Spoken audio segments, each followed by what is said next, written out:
សួស្តីអ្នកទាំងអស់គ្នាដែលសារតែខ្ញុំខ្លះគាត់ចង់ឃើញពីរបៀបដែលខ្ញុំដាក់ស្នោនេះចូលក្នុងថូហើយនឹងការតម្រៀបការចូលថូអញ្ចឹងហើយដោយសារតែឥឡូវនេះខ្ញុំកំពុងតែធ្វើការនឹងស្រាអញ្ចឹងខ្ញុំធ្វើជាវីដេអូដើម្បីបង្ហាញអ្នកទាំងអស់គ្នាតែម្ដងទៅឥឡូវនៅពេលដែលខ្ញុំតម្រៀបការនឹងចូលថូគឺខ្ញុំចូលរៀបការកាត់វាទៅតាមអ្វីដែលថូនឹងវាទៅតាមថូនឹងអញ្ចឹងហើយអូខេទេ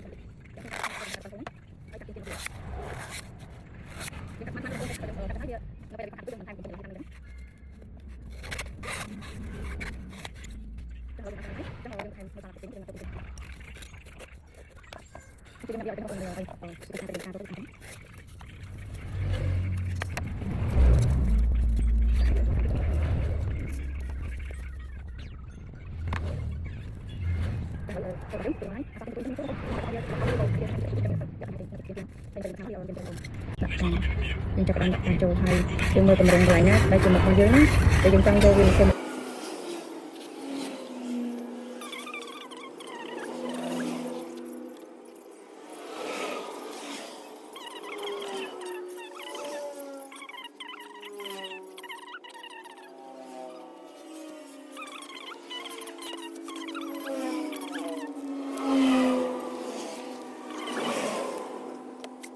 ប្របីជាមួយនឹងការដែលយើងរងចាំហ្នឹងគឺយើងអាចធ្វើ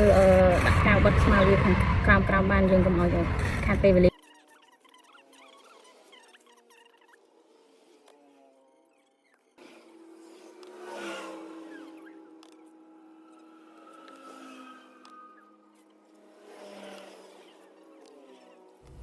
ដល់វគ្គនេះអ្នកទាំងអស់គ្នាអាចបត់ពុតពេនតាមចំណង់ចំណូលចិត្តរបស់អ្នកបាន